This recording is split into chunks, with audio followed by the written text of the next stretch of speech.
Hi, and welcome back to The Swimming Teacher. I hope you had fun practicing last week's activities. Please let me know in the comment section below how long your child was able to hold their breath and submerge their nose and their mouth for. If this is the first time we're meeting, my name is Carryn.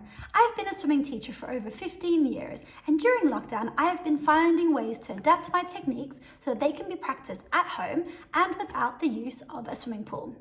At the end of last week's video, I was encouraging you to get your children to practice wearing their goggles.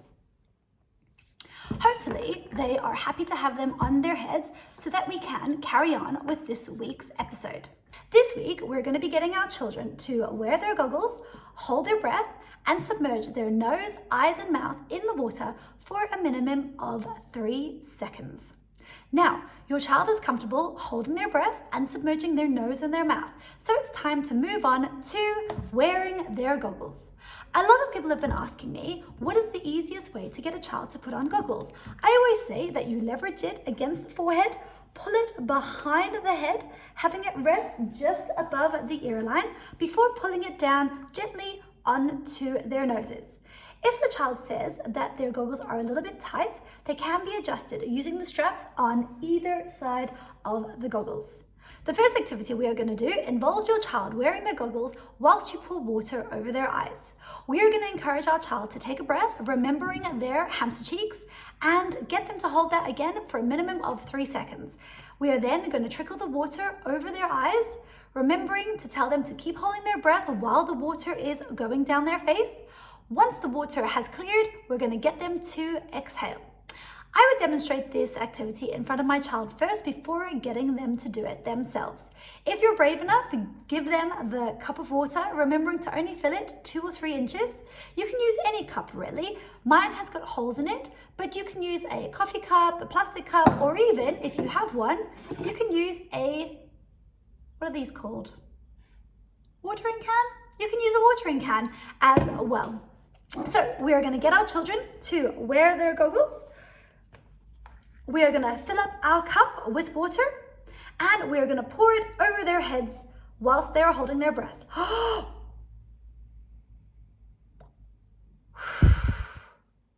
Remember to demonstrate this activity a couple of times first with your child pouring the water over your face before we get them to do it.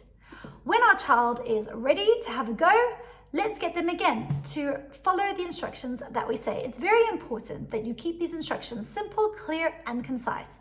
Hold your breath. I'm going to pour the water over your face. Keep holding your breath. Exhale. It should look something like this. I'm going to take a breath.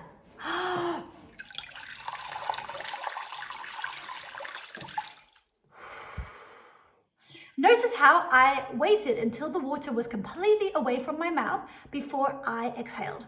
Remember to demonstrate this activity yourself before getting your child to do so. So again, take a breath.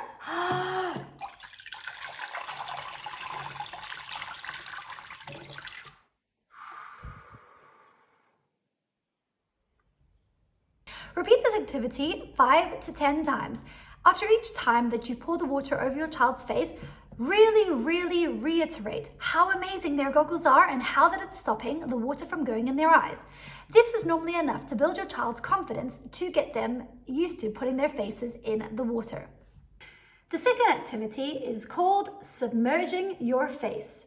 Remember to demonstrate this exercise a couple of times before getting your child to do it. Also, please make sure your child is comfortable having water showered over their heads before you move on to this next activity. So, your child is wearing their goggles. You are going to be using clear and concise language for them, such as hold your breath, look down, submerge your face, come up, exhale. Remember to get your trusty body of water.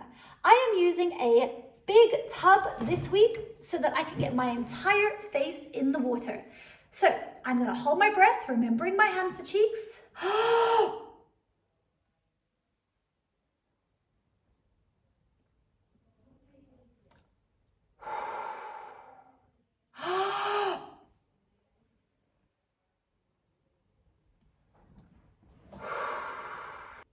Practice this activity 5 to 10 times, and after each time, praise your child, letting them know that they're doing such a great job, because it's quite a feat to get them to put their whole face in the water whilst holding their breath. The more excited you are during these activities and the more praise you give them, this will help to encourage them to build this skill a little bit faster. Now, your child can also practice this activity in the bath, having them look down, or you can actually have them lie on their tummies as well, again, looking down. If your child finds 3 seconds too easy, they can actually work up to a 5-second breath hold. A way of trying to encourage them to put their faces in the water a little bit longer is by putting toys, or even you can buy these underwater books, and it just gives them something to look at while their faces are in the water. You can turn it into a bit of a game by pointing to different characters and asking them what they see. Let me know in the comment section below how your child got on with this week's activities. Remember, activity 1, wearing your goggles whilst having the water over your face, and activity 2, submerging your face in the water for a minimum of 3 seconds. I hope you enjoyed this week's video and are excited about next week's lesson. Next week, we're going to be teaching our children how to blow bubbles out of their mouths. If you're interested in videos like this, please consider subscribing to my channel. And if you found value in this video, please hit the like button. Share with your friends and your family, because I think it's so important that we don't miss out on swimming lessons during this difficult period of lockdown. Let's get our children ready for when the pools reopen, and let's get them swimming at home. Hope you have a great week, everybody. Bye.